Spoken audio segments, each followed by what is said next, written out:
In August of 2018, a man named Chris Watts unalived his whole family. That included his wife and two little girls. I believe his little girls were 3 and 4. Very tragic, right? Very tragic stuff. I'm a true crime buff, so I've seen many documentaries surrounding this because, of course, it's a very interesting concept that someone who um, proclaims to love their family would do something so egregious, almost to the point of, well, not almost to the point of strangling his wife, and doing the same to his two daughters, and then dumping the wife in a shallow grave at his job, which, genius move, and then dumping the little girls, sadly, in oil tanks, which I can't even imagine a father bringing himself to carry his daughter's corpses up a ladder and dump them in a tank where I'm assuming he thought that they would break down and putrefy and nobody would ever find him, right? Stellar guy, stellar guy. Okay, but the point of this video around about him isn't to be the 98,000 billionth person to say, oh, he's bad, oh, he's terrible. I think on its face, it's pretty obvious that this man made a terrible choice. Three terrible choices. Four, if you count him not taking himself out with it. Because, you put a lot of evil out in the world. But specifically, what this video is going to be about is how he got into this situation, how I feel that he got into this situation as John Q. Public, looky-loo citizen. And the how of it, I believe, is surrounding his wife Shanann, okay? Which, why couldn't they just name her Shannon? But his wife Shanann, all right? So the point of this video I want to make, or the point I want to make in this video is, don't push people, and don't allow yourself to be pushed. Don't ever allow yourself to be a Chris Watts, okay? Because everything I've seen about this, footage of the family, as they're going on places and doing things as a family, every piece of media I've seen, which there's tons of videos, his wife is demeaning, she is condescending, she is cold, okay? And she is very much concerned about herself. Now, this woman worked for a company called Thrive, all right? And, in this company, they sell health food and health products and things that are concerned with that, okay? And that was her vocation, that was her bread and butter.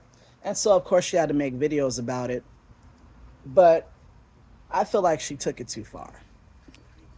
I feel like filming the kids and having the camera in the kid's face, the camera in her husband's face, was too fucking far. And the point I want to make is this: don't expose yourself to someone like that, because you will snap.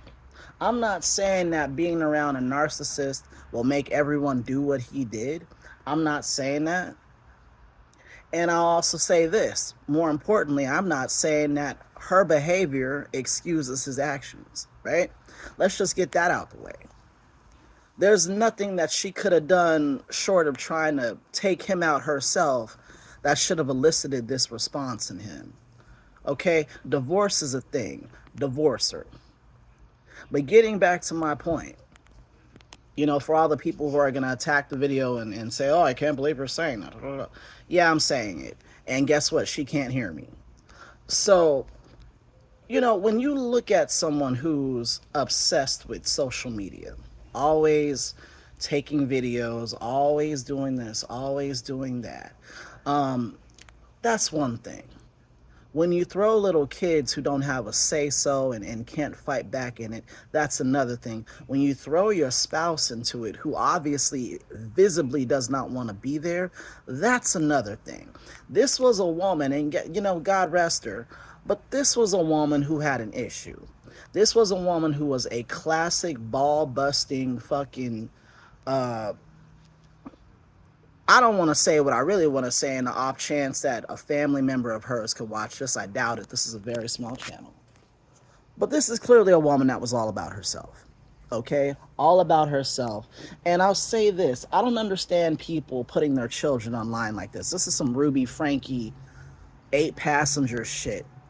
where you're using your kids to get something across. In this case, it's to sell a product. Your kids are not salesmen, they're little girls. Leave them alone, right? But don't allow yourself to get near someone whose whole life is perception, right? I'm making a video myself, but I'm making a video to try to get people to stay away from people like this. Because if you are subjected to a narcissist long enough, you either become like them or you become highly defensive toward them and become aggressive toward them, be it verbally or sometimes physically, like in this case. Okay? Going no contact isn't just good for you, it's good for your narcissist. Because there are some people that are built different. Chris Watts is obviously built different. And I'll say this, I think all of us who have been exposed to a narcissist have contemplated doing them harm. I know I have. I know I have. Would I do it? No. Am I planning on doing it? No. Would I feel justified if I had done it? Absolutely not. Okay? But you gotta understand, that's the impetus of this whole situation. This wife completely demeaning this man and basically emasculating him and basically talking to him like he's a child. And that's something I see in a lot of couples, a lot of relationships. If you have a man that's more passive, the woman just naturally seems to want to just break him down and beat him down. Maybe she resents him for being, in her perception, weak. I don't know, but no matter what, there's no justifying making your husband smile and act like a trained seal just so you can sell sugar-free cookies or whatever the fuck she was selling. Going no contact is just as good as for you as it is for the narcissist. You do not know what you might do. This woman made this man move away from his whole family. She isolated the kids from his side of the family because Chris's mother fed one of the kids ice cream, or was about to give the kids ice cream, and it had nuts in it. The little girl had a nut allergy, right? A lot of people question if the little girl even had a nut allergy, and maybe they thought she was on some Munchausen's by proxy shit, meaning she could have been a person who drummed up all kinds of illnesses for her children in order to get attention. That's also a thing. That's also a thing that narcissists do. And looking at the footage and all the things that I've seen from her as an armchair psychologist and a Monday morning quarterback who never knew her, who knows, maybe she was a nice person. From what I've seen, I doubt it. But as a person who never knew her, but a person who was very adept at reading people and reading facial expressions and reading between the lines on people and seeing patterns, I would say that she was absolutely a narcissist. And again, God rest her. But, people don't become absolved of their bullshit just because they're dead. Hitler's dead, and I still think he's a son of a bitch, right? So you don't automatically become an angel just because you're dead, and I don't care about the manner in which it happened. I'm sorry that she experienced that and went through that. That's a horrible death. But no matter how it happened, you still were who you were. There is a big epidemic that I've seen of wives talking down to husbands, and of course it goes the other way too, and that's just as fucked up.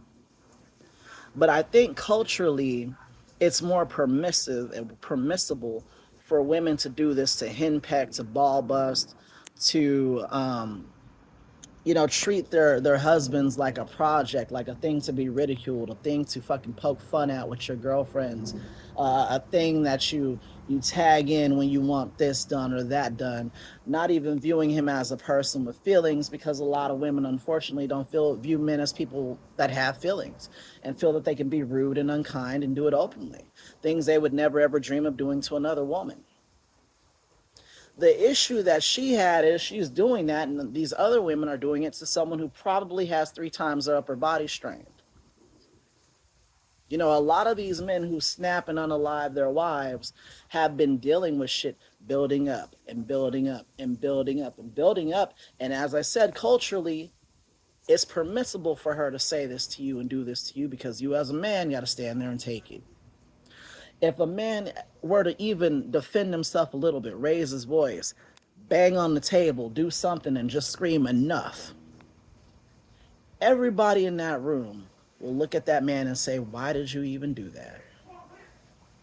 When it's very clear who's been poking the bear, since you want to be with the bear, then don't poke the bear. You understand? If you are in a relationship with a person like this, get out. Because again, you don't know what you're gonna do. The whole world is mad at this man, and indeed they should be.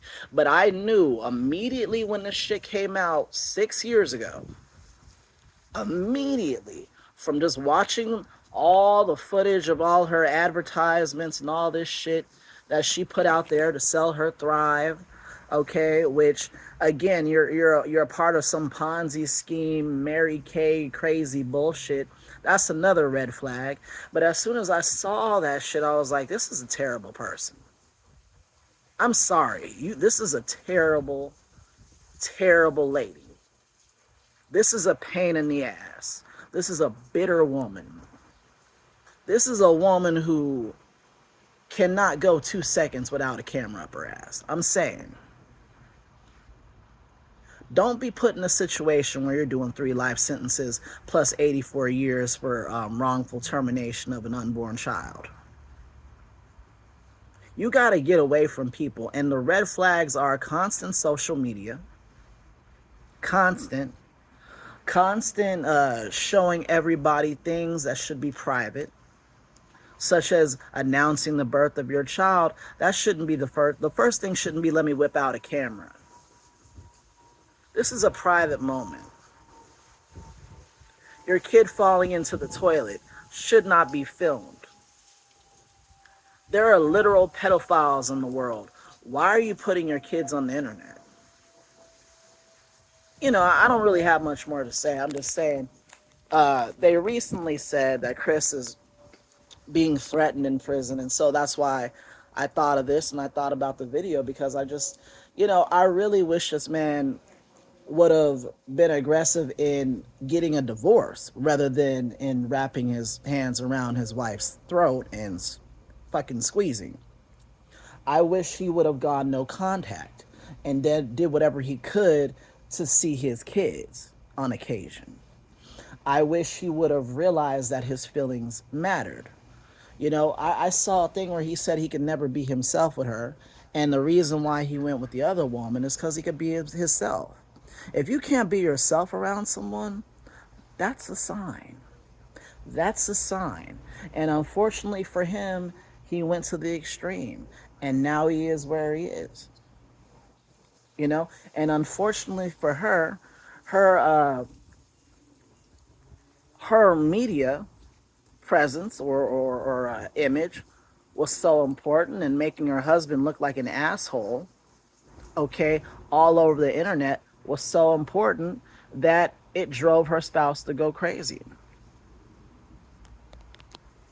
Get away from narcissists. And if you're doing this and you are a narcissist, understand, particularly if that person is stronger than you, your days might be numbered. You should probably calm down on that.